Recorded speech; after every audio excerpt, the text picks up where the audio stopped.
Hello and welcome to the Paradox podcast about the business of video games with me, Daniel Goldberg, and you, Shams Jorjani. How are you this week, Shams? I'm good, besides a little cold, so I might be sniffling a bit during this week's podcast. The pollen, or what's the word? No, this is having a 4-year-old that licks everything that's plastic at the kindergarten. Okay.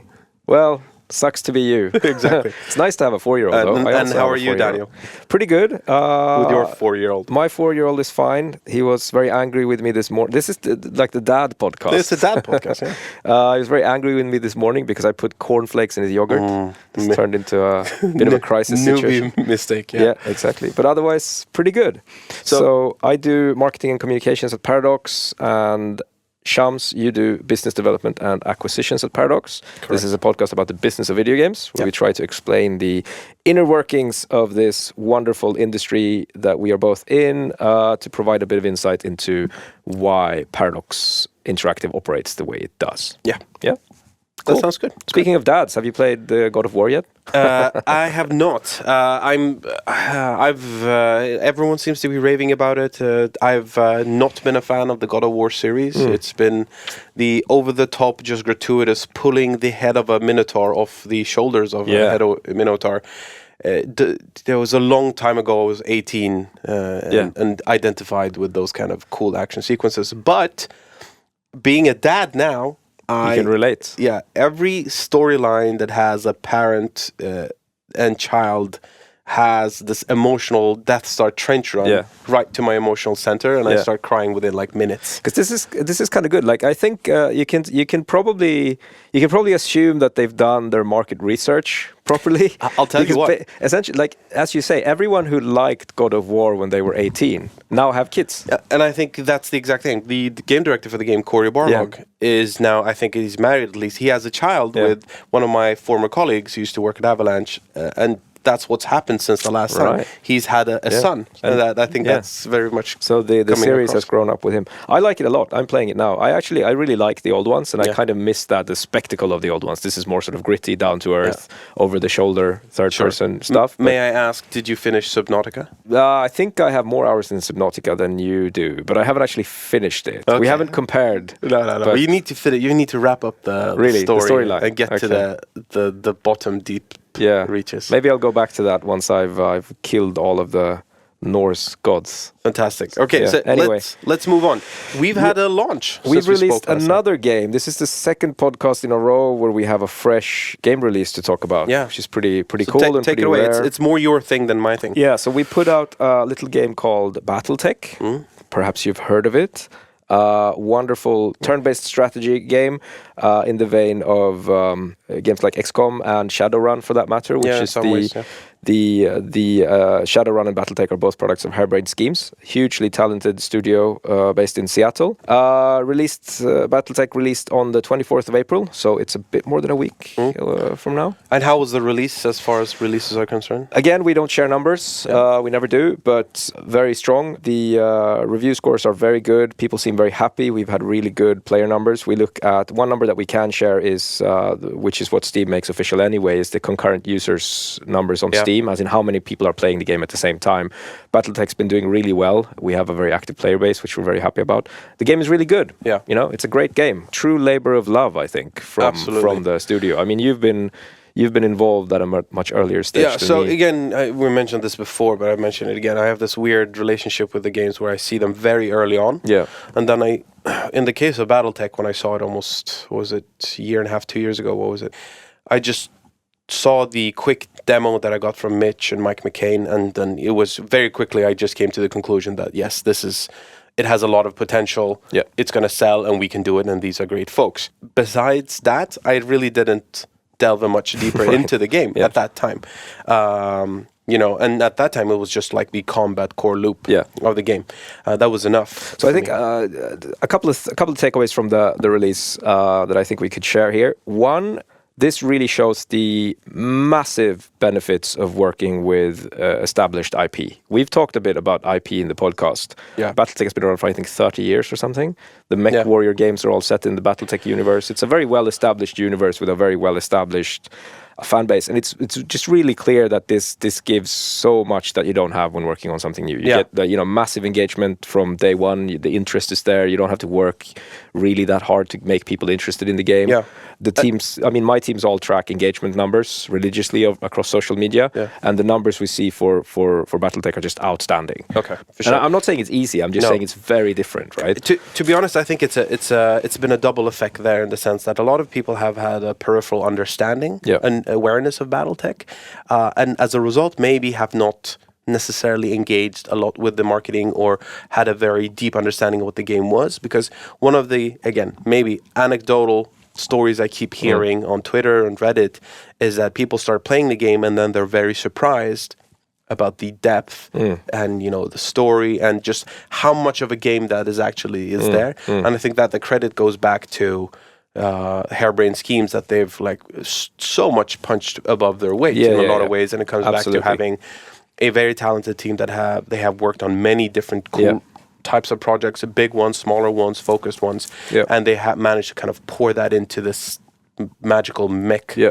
And going back to you said double-edged sword there, and I agree, because also an established IP like this comes with massive expectations, right? And a lot of knowledge and sort of a lot of stuff that is already there, a lot of lore for one, but also a lot of expectations on what a BattleTech game should be. So now that you mention it, this is the first time I've actually reflected on that. Because whenever we talk about, like, there are very active discussions on forums about like Majesty 3 or if we've gotten the Homeworld license, how would we made an Homeworld 3 or a Magica 3, how would that look? And playing the expectation game is terrible, trying to figure out everything. But I realized not once during this entire process have I heard anyone expose any kind of nervosity or concern about BattleTech, because harebrained schemes have had such a masterful control of what they were building. There's never been a discussion of will it live up to what BattleTech actually should be or not be. It's just been... Exactly, and this is also part of the challenge when communicating a game like this. Like, coming back to what I said, like, the engagement is there, the interest is there, but it then also becomes an issue of making sure that expectations don't spiral out of control, and that people, based on all of the history that is there, people build their own idea of what the game is that they're going to be getting. But I think that the Harebrain's vision was so clear, everyone bought into it, there was very little discussion there. And I can relate this actually back away from Paradox into something else. Is that, we get approached and people ask us, like, why don't you guys do something, like do a classic remake of Heroes of Might and Magic 3? Because Ubisoft is not doing exactly that. They're doing much more different things. And every time we've kind of looked at it, we just keep dealing with the same things, just dealing with the expectations. And you need something that has a strong focus vision internally. And I think the second point, which is related to what you're talking about now, is we're pretty good at patting our own backs in this podcast, but I think it's worth it. Yeah, I mean, it's worth it in this case. I mean, harebrained schemes, they're really world-class at what they do, right? Which is really about sort of building these very rich universes, and then sort of populating them with this fantastic sort of turn-based tactical combat that they've really mastered through work on Shadowrun and now BattleTech. Both of them are fantastic games in very similar ways, I would say, both the Shadowrun series and now BattleTech. So it's really cool working with a team that they know what they're doing. It's very impressive. But also on the flip side of that, we sort of touched upon this, but managing ambition, I think, is also an issue. And I don't really have that much insight into production here, but what we all know, because we've talked about it, is that HBS, it is a small team. It's a small studio. BattleTech was pushed forward from late 2017, I think was the announcement. I think even was before that even. Yeah, and then we eventually ended up releasing it now, right? So I think this goes back to what we spoke about in the last podcast a little bit as well. It's very similar to what we spoke about last time. Prioritizing. We could have pushed it one more time as well and squashed even more bugs, added ultra-wide screen support. Which has been a sticking point, actually, in the reviews. Yeah, I know, a sticking point. That we had some crashes and we also had some performance issues.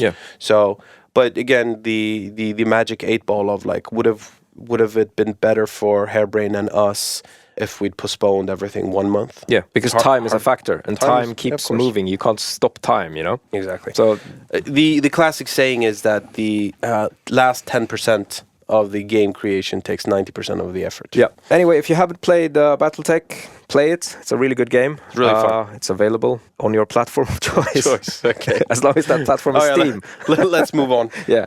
All right. So what else? 2 weeks until PDXCon. Yes. I don't know, we've had, for the duration of the podcast, we've had always something really big to look forward to. Yeah. So 2 weeks from now, we have nothing to look forward to. Because the games are out. Well, that's partially true. Like, first, for the past 6 months, we've been talking about the 2 big releases, Surviving Mars that came out, and now BattleTech. And then in some ways, at least for you and your team, PDXCon is a huge thing. Yeah, it's a big thing. Yeah. We can also, we'll be hosting big parts of the PDXCon, you and I. Yeah, we're going to be on stage for 2 days. We're doing a live podcast. We're doing a live podcast at the show. We'll be taking questions from the audience. Yeah. We don't know exactly if we'll have a topic or something, but it's going to be a fun thing. If you have questions, send them in now already, and we'll try to cover maybe that. we can be prepared for once. But I was going to say that after that, we're not going to have anything major to look forward to because we have literally 0 things announced for the future. Yeah. Now. Well, we've said that we're announcing 2 new games at PDXCon. We've actually communicated that. So that we've said, but we haven't said what the games are. No, we haven't. So you have to get a ticket to find out. Yeah. So I think that's fairly rare for a public game publisher of our size to have exactly 0 products announced for the future. Yeah. There's literally 0 information about our future line. Yeah, that's actually true. Yeah. So we're very conservative with the amount of information we share. But we're very much looking forward to PDXCon, announcing a couple of new games and hanging out with a lot of fans. Yeah, it's going to be great. I think that's that's the reason we do this, and this to me is the big value here, is the fact that it's a chance for us to give back to the people the community, and that's not just people who sort of play our games, but also people who help make our games better through mods and through, if it's whatever, wikis or just funny memes or anything. That's part of what makes us, it's an important part of what makes us successful, I would say. Yeah. This is a chance to meet and sort of give something back to those people. Exactly. So PDXCon is tournaments, about 1,000 people attending, hanging out, parties, board games, playing games, having in-depth discussions about our game design, meeting all the designers and us, and just having 2 days of Paradox nerdiness. Yeah, exactly. It's going to be good. It's going to be good. Okay, let me ask you. Yeah. Since this is a business podcast, what's the business side of the hosting of a con? Are we making money? Is this profitable business? Very good question. And this is something that's very much on my mind right now for next year. So the rationale behind PDXCon today, so last year and this year, is that it's bringing in money, but it's not profitable. Okay. So it costs more to put this together than the actual money we make from... Is PDXCon the Tesla of Paradox? Well, you could say that, I suppose. No, but the point is that the value that PDXCon is creating isn't necessarily, euros and dollars in our bank account. No. It's awareness, it's engagement, it's media coverage, it's just top of mind stuff. So it has to do with PR and communication. So, but what's the business model like? But just let me. Yeah. So it's very clear. We measure all of this stuff religiously, and it's very clear that PDXCon gives a sort of a boost and an emphasis to our announcements that we're not getting otherwise. And if you compare it to something like, a comparable setup at E3 or Gamescom or something, it's just worlds apart. It's much more cost effective in every way, and it gives us much better results. Yeah, because it's just us.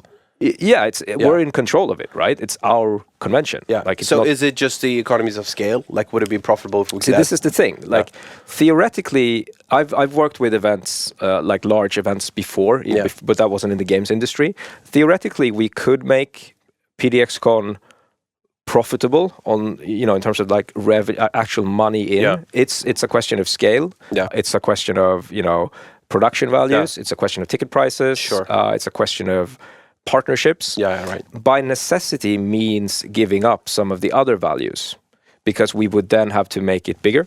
We would lose some of the intimacy that is very important to making it work. We would have to share space with sponsors. We wouldn't be in control of our messaging anymore, and it wouldn't just be a convention about Paradox stuff. Right. It would be a convention about whatever our sponsors want to talk about. So it becomes like at PDXCon now, anyone who wants to talk to any specific person at Paradox can probably find the time and have a lot of time with that person. Yeah. But if we have, instead of 1,000 people, 10,000 people attending. it's going to be much different. Yeah. And also it would mean like us sharing space with lots of other stakeholders. Like, and I'm not saying this is, hypothetically Red Bull, right? I'm not saying this is a bad idea. No. And we're looking into stuff like this. And I think given the right partners, we could make it work. But it means we can't decide, this guy's made a really weird mod for Crusader Kings. Let's give him 3 hours on the main stage, because Red Bull will have to want to have a say in that, right? Yeah. So it's always a compromise, and there's lots of different ways forward. I think one thing that we know for sure is that we're going to do it again next year, and we're going to do it even bigger next year, because it's growing very rapidly. We see that people are interested. Yeah. Exactly how? Well, let us know. I mean, right? Yeah. We're deciding this now. So if any of you who are listening are going to PDXCon, let us know how we can make it better and more profitable next year. We will appreciate that. Was that an answer to your question? I think so. I think I have a better understanding. But I kind of, like from the outside, when I look at BlizzCon or QuakeCon or MineCraftCon. Yeah, Minecon, which is actually going digital. They're not actually doing a physical event anymore. They're just doing it as a stream and sort of shared. And I'm just purely speculating that might have been a thing. I can see Mojang doing it at a loss and not caring about it, but maybe at Microsoft they're like, hey, there are better ways to spend our money. I don't know. Yeah. I have no idea. I'm just purely speculating. Yeah. But, with volume, you get a completely different type of thing. Yes, exactly. Again, you have to compare the size of the audience you're trying to reach. But I think the point here is that our intent with PDXCon has never been to like, this is the best way for us to make money. No. That would be to make another Stellaris expansion, right? We view this as essentially a marketing activity for our games, right? Exactly. So the value it creates is intangible stuff like engagement and awareness and things like that. And here's something I can share you from the outside. Yeah. As I talk to developers, because I travel to many of the consumer shows, so, Gamescom, I go to PAX, and I see some of the same mid-sized to smaller developers actually have booths at the shows. And as we know, booths are very expensive. Hugely expensive. And I was just talking to David Martinez, who's the head of PR over at Raw Fury. Yeah. Used to be at Paradox. And he was talking also about he's noticing that more and more developers are skipping out on shows. Yeah. Because they're realizing the return of investment on their marketing money is not good. But we still were surprised by the fact that so many are still going there. And our guess was that a big reason why a lot of developers keep doing it, especially indies, is that they are not maybe always aware of there are better ways to spend your money, so they keep doing what's... That could be part of it. It's also the fact that putting something like PDXCon together is just a massive logistics machine. Sure. It takes a lot of work, and it takes a lot of expertise and skill that if you're a small sort of indie developer, you don't necessarily have that in-house. No, but you could do one thing we've done over the years. Also, just a final point is that I think Paradox is in a pretty unique position in that we're mid-sized and we're growing, but we have a very, very strong brand as a publisher, and that is the kind of thing that allows us to pull something like this off. Like if we didn't have that, we just couldn't do it. But I mean, the years before we did PDXCons open for the consumers, what we did instead of maybe attending big consumer shows was to do press tours. Yeah, exactly. Yeah, right. And I don't know necessarily if that's more expensive than going to Gamescom and having a giant booth. I can share a little bit about our strategy on these things. Yeah. We typically view our own events, press tours, when we actually go meet influencers and press as much more valuable and much better return on investment than investing into something like E3 or Gamescom, for example. Sure. Simply because it's so expensive and the noise level is just massive, so just cutting through that noise is expensive. It costs a lot of money because you're going up against the EAs and also the Activisions of the world. There's one exception. Oh. The exception is if you have something that you're showing that is so big and so mass market that you think it has the potential of breaking through that noise. Yeah. If your game becomes the talking point of E3, you're done. Oh, that's great. Sure. But getting to that point is like a rare combination of lots of money, lots of marketing investment, and having the exact right type of product, right? Okay, will that ever be relevant for Paradox then, do you think? I think so, and I think, we've seen this in the past, right? I think it was the Magica 2 trailer that we did, that was on the Sony press conference. We used humor and we used charm for that. Some of the stuff we have in the pipeline, absolutely, sure. There are opportunities when this kind of big trade show is a good fit, but when you're typically doing niche stuff like we do at Paradox, it's hard to make it... Right, and it's hard to justify the cost. I think I was asking the question that probably a lot of our listeners are, because they are primarily maybe grand strategy players. I don't see us cutting through the noise of E3 with having a big, Victoria banner halfway across the Figueroa. Yeah. Maybe if the sort of free-to-play mobile version of Victoria 3 becomes a reality, the maybe battle, the Victoria Battle 3 Battle Royale, Downton Abbey. Then edition. maybe. Yeah, exactly. But no, you're absolutely right. This is why we prefer to do it on our own, through PDX. But I think it's an interesting take, and we should on some episode delve a bit deeper into the business of the marketing, the bootstrapping marketing, and have maybe a couple. Maybe Susanna could be on board since she had that excellent. Done this for 20 years. Yeah. What are we talking about next? We are talking about... Oh, yeah, actually, we're going to follow up. We talk a little bit about the BattleTech release. Back to BattleTech. We want to take this opportunity to talk a little bit about reviews. Review scores in general, and we mentioned this slightly last time. We did review scores in general, but I think in particular user reviews and Steam reviews, for sure. And maybe a little bit about the role that plays for us and how we view that and what we think maybe some of the challenges are.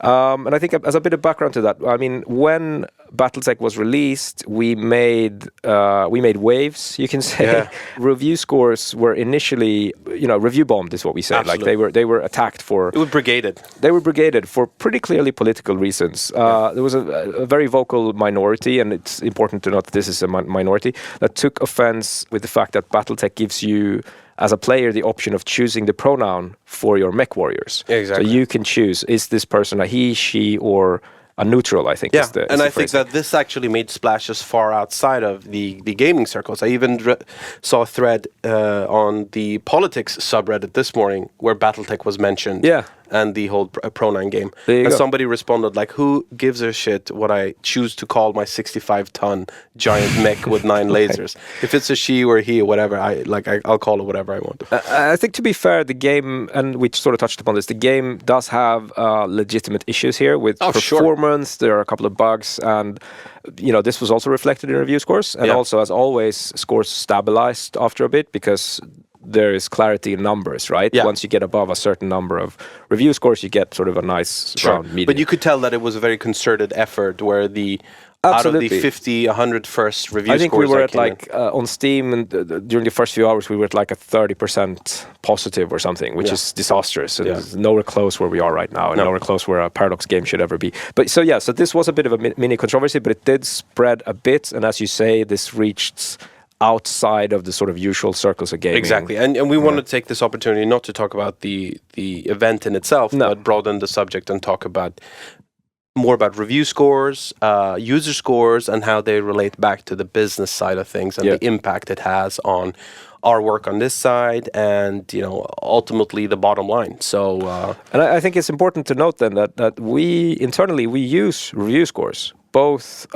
user reviews and also professional reviews, like Metacritic numbers, as one of the key KPIs for our product teams. Yeah. So we look at player numbers, which is MAU in our context, monthly active users. We look at revenue, but we also look at how well is this product received by the audience. So this is important for us. We look it absolutely is, and I think it should be pointed out that we fully recognize that user scores and Metacritic scores are not.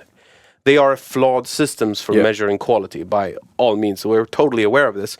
But much like democracy, it's the best we can find.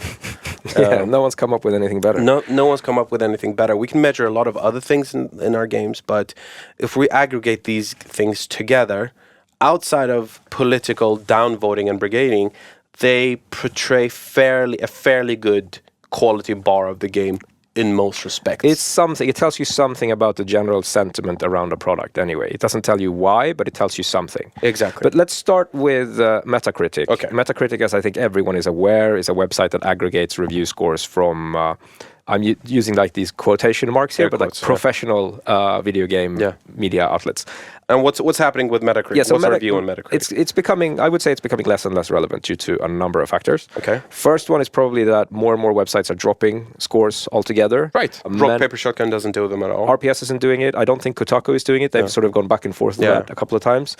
It's just more and more media are saying to themselves that, look, just putting one number on something just doesn't give it's not a fair picture. Yeah. Second one, and this actually relates to us in a couple of funny ways. More and more games today are run as essentially live services. Sure. So it's an IP that is regularly updated and just just looking at the snapshot of what is this game like when it releases, which is the logic of reviews, doesn't give a full picture. It's ludicrous. And it doesn't give a picture that is relevant over time. No.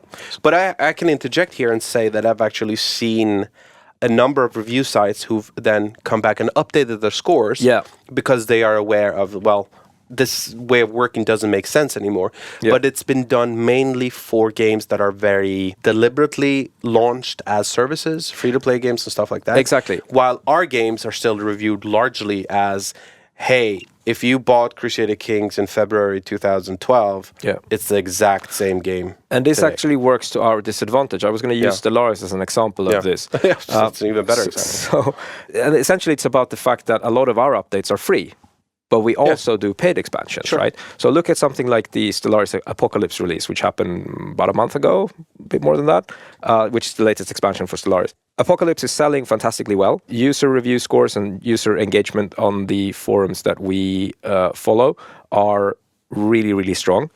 So reviews for Stellaris Apocalypse are actually a really good case in point here. So this is the latest expansion that we put out for Stellaris a couple of months ago. All of the ways we look at user interests, it's really good. User reviews tend to be very good. Player numbers are very high. People are staying in the game. People are generally very happy with this latest expansion. However, the professional reviews struggled with this a lot, I would say. And average review scores on Metacritic are pretty low. For Apocalypse? Yeah. And and the sort of core argument there essentially boils down to, yes, Stellaris right now is one of the best sci-fi grand strategy / 4X games out there. There's no question about Objectively, we can say. No, but this is what people are saying, right? I'm just summarizing what the reviews are saying. So they're saying that. However, a lot of this is due to all of the free updates that have come out since launch. So if you just look at Apocalypse, is Apocalypse by itself worth the money? A lot of people are saying no, and they slap a 7 out of 10 on it. And it's just is 7 out of 10 not worth the money? It's the best space 4X grand strategy game out there, but it's a 7 out of 10. It's like you can't. It's really hard to make that gel, right? Yeah, exactly. So yeah, you're right. It's or I'm saying that I'm right here. Yes.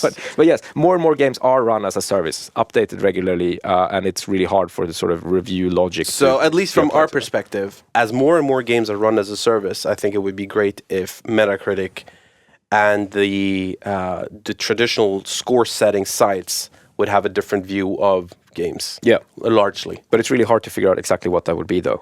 Exactly. Sure. So yeah, but that's for someone else to figure out. Yeah, but so then the pegs a question. First off, does the Metacritic score matter for an expansion? That's my first question. And how much does it matter for the base game? I have the answer to the second question. Do you have the first? I have answers to both of them. Okay. Do you want me to answer both of them? Just go, man. I would say for new IP, Surviving Mars, good example. Like a new IP, a new release, a new base game. Yes, it's very important. Yes. Critical reception is this kind of stuff that can give you that extra boost and that extra awareness and just convince people to pick the game up and release. So yes, it is very important. For more established games, and the more established an IP becomes, Stellaris, again, a case in point, it doesn't really matter at all. It doesn't really affect sales numbers of our grand strategy expansion. Reviews don't really affect sales numbers at all. No. And professional reviews don't really affect user reception of the games. It's two very different things. So the more established an IP becomes, the less important it is, I would say. On a bigger level, if we look past niche titles and stuff like that, our data shows us clearly there's a huge correlation between getting 80 to 85 a score on Metacritic and sales. Yeah, but and this is for new releases, right? New releases, exactly. Yeah. But there are a lot of other compounding factors there. Okay. So yes and no. So and also the final thing about Metacritic is, of course, is that they have different weightings for different review sites. Yeah. And my small blog is not as important as your big blog. Yeah. So and we don't really understand how that works, which makes it really hard for us to relate to. Yeah, exactly. Yeah. So yeah, I mean, I think So that's one side of it. That's Metacritic score. Yeah. So how about if we go to user reviews then? If we look specifically at Steam, then I suppose because Steam to be honest, like user scores work the exact same way everywhere. There are user scores on Metacritic as well, and they are also heavily politicized in that way. But Valve in their, God bless them, their never-ending quest in kind of removing themselves as middlemen from the ecosystem while letting everyone just run itself. have done a lot of different things with the Steam user scores over the time. Yeah. They started off very simple, and then they added info like metadata that appears in the review that allows you to discern if the player who got the reviewed the game actually got the code from a promotional purpose. We as readers of user scores can also review them and say if they're useful or not. They've added freshness to the rating, so they have historical, all-time, and last 30 days to more accurately predict the games as a service model that we were speaking about. Yeah.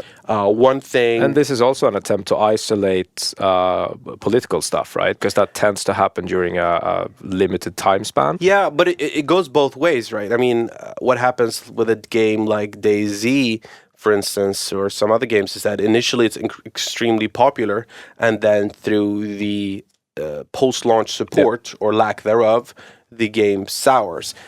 The game is objectively still better than it was when it was released, but expectations have not been met. Yeah. I mean, and very much so. Players and users use the only tools they have at hand to express their opinion. It might be about the business model, it might be about the update practice, or it might be about the game quality itself. And that's the issue. Yeah. Most people, and this is Steam's, defined goal with the thing, is to get a understanding of the quality of the game, but it ends up being a review of so much else as well. Exactly. It's really clear that you end up with a situation where user reviews are often, they're used for that purpose. You look at the user reviews to find out, is this a good game or not? But they're created sometimes with the intention of answering that question, but sometimes with other intentions. It could be political, it could be just making a point to the developer. I mean, we ran into this with the price increase thing we had last year as well, where most of our games were heavily review bombed. Yeah. And, seeing as we backtracked on that, that's probably but it didn't have impact on sales. It didn't have impact on sales, but it also had nothing to do with the quality of the game as such, right? So it's a mismatch on like why do people post these reviews and why do people read them. Yeah. So from taking a step back and not just talking about Paradox, from a business perspective, do we think that people, when they're creating their business cases and are dealing with a topic or a developer or a game that they know will be controversial, do you need to adapt differently in order to kind of prepare for review bombings or mitigate it in some way or the other? Yeah, I think so. But I don't think it's more a symptom of something rather than the thing itself, as it were. This is where marketing comes into the picture, right? Yeah. Like you need to figure out how to position your game and how people will perceive your game and what context your game is being put into. Because this is something, it's not necessarily the case that bad review scores will lead to bad sales, but it is telling you something about how your game is perceived and why, and that in turn affects sales. Could it not just be a simple review of how good a developer or publisher is at managing expectations and community outreach? Like somebody who has literally zero communication is completely at the whim of what the community is feeling at that time. A developer that's very vocal, weekly, daily calls, streams where they talk about it, they voice the concerns themselves, they clearly state that they're listening to the concerns. Yeah, I think part of it is that it's about managing expectations, but again... I mean, what I'm saying is that ultimately, I think, anecdotally again, when Magicka was released and I was the producer and marketing person for that, it was an absolutely atrocious, disastrous release. Yeah. Buggy as hell, broken, crashed all the time. We posted in every single thread that popped up on our forums, on the Steam forums for 24 hours straight. Every single post, we either wrote, this is being fixed, we pointed to the fix, or we said, we're sorry, but we're working on it.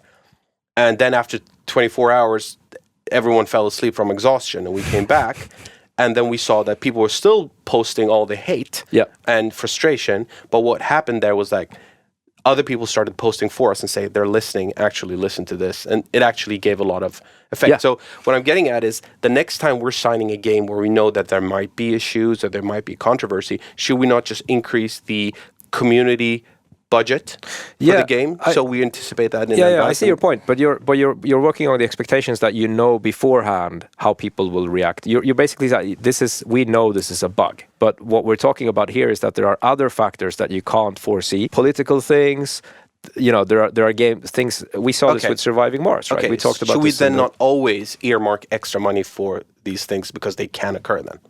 Yeah, I mean that's my budget, so yes, I think it's the easy answer. But I think the point, what I'm saying is that you're right, and that it is a question of managing expectations, and it's a question of sort of post-launch community management, like listening to what people say and making it clear that you are listening. And again, we see that in the case of Surviving Mars, that this does help, right? But the issue is that there are other things that pop up that you can't foresee or that you haven't foreseen, and that will affect your score. So do you think that if you look at a game like... But having said that, we've also concluded that it doesn't necessarily have an effect on sales, right? Yeah. So there's many factors. Let's hypothetically, this is total hypothetical. The exciting situation with the loot boxes and Battlefront, if they'd anticipated that and knew that would happen and would have then just, hired an army of community managers with a lot of preparation and to try to placate and explain stuff or just do even more stuff there, would that have potentially a different outcome on the... Do you think that... We keep coming back to the loot boxes in Battlefront. No, I mean, that's just an example. But let's take GTA. They had a marketing budget of 250 million. Do you think it was increased as a part of that was earmarked for handling these kind of things specifically? Yes, I don't think firefighting. I don't think you want to call it. If you're saying like, could good communications work have avoided the disaster that became the Battlefront loot boxes? Yeah. Theoretically, I suppose the answer is yes, but you're then talking about changing not just the discourse around one game, but around an industry as a whole, and as a part of popular culture as a whole. At a certain point, it reached critical mass. What I'm trying to say here is that when we create a marketing budget for a new title... And this is my point, because that's the key, right? So the realistic answer is probably no. However, what you could have done is you could have done your research and done your numbers, and you could have come to the conclusion that actually, we probably shouldn't put loot boxes in this game, because people are not going to like it. Yeah. Right? So it's all a question of like, it's push and pull, right? Yeah. So kind of wrapping it up as we're reaching the 30-minute mark here. Yeah. I think that it's becoming an even more important part of the publishing process. Yes. It's not just, fire, get a score. Almost all sites have a score, and that's it at the end of the day. It's much more granular. You have to, on one hand, deal with the sites that some do reviews, some don't, some update, some don't. And then figuring out if that matters. Mm-hmm. And on the other side, have to look at review scores and see how are those managed. Like, I assume we have user scores on every single other major site, including our own where we sell games. Yeah, but we don't necessarily look at that much because we focus on Steam, right? Exactly, because that's the main stage, essentially. Yeah. So, okay, looking forward and maybe... Should we try to do a top 3? How do we massage this into a top 3 then? Sure. How to potentially improve... Not maybe only Steam reviews, like user reviews in general. I have a couple of suggestions. Go for it. I'm a big fan of totalitarian rule. Right.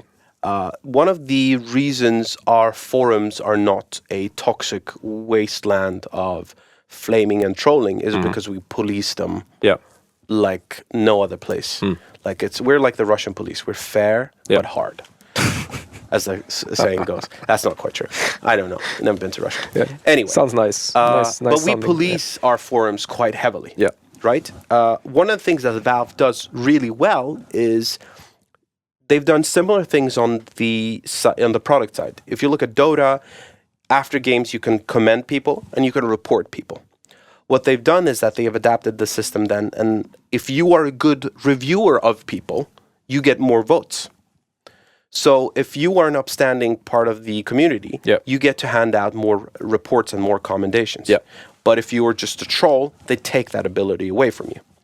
So I'm going to go on a limb and say that somebody who politicizes and brigades and review bombs, probably it's not a one-time occurrence thing. Yep. And I have being on Steam and posting review scores is not a basic human right. And I have no problems with platform holders curbing their users' ability to have a voice by any means. I think I agree with you. This is not even. I mean, a lot of Reddit does this really well, right? Yeah. You shadow banning people. Yeah, people hate that. And I know some of the media. I know the Gawker sites, Kotaku does similar stuff really well. I agree. This is a really clever way of getting to the core of the problem. You're essentially giving it's not necessarily just upstanding members of the community, but it's like long-standing members of the community. You're giving them a bigger voice and like let your champions do your turn them into lieutenants. Exactly, more influence over the debate. I think that's really clever, because typically when you see reactions against things that aren't necessarily about what the community is about, it comes from the outside and it comes from newcomers, right? The risk of then is that you're transferring some of the power over to a smaller group of people who might then have their own agenda and whatever. But obviously we're seeing that there is no perfect system. There's just a number of flawed systems. Exactly. And I, for one, who like totalitarian states, I prefer having it somewhat more policed than not policed at all. Yeah, but the point is that it's not you policing it, right? It's not you as the person selling the game policing it. It's the community that you've hopefully earned. You know, that works with when it comes back to basic society, we need to have a proper functioning justice system that is blind. But hey, Steam's system is a commercial platform, and it's not a basic human right. That's a good one. I had that on my list as well. Did you have another one? It ties back into that. I think that maybe they should turn off review scores for games that they can tell are being brigaded. Just, the stock market stops trading on stocks that happened to Activision Blizzard yesterday. Activision Blizzard yesterday. The results leaked. The results leaked accidentally, and they stopped trading with the stock. And if to make things cool down a bit and just figure out what's going on, is what you're saying. Exactly. Yeah.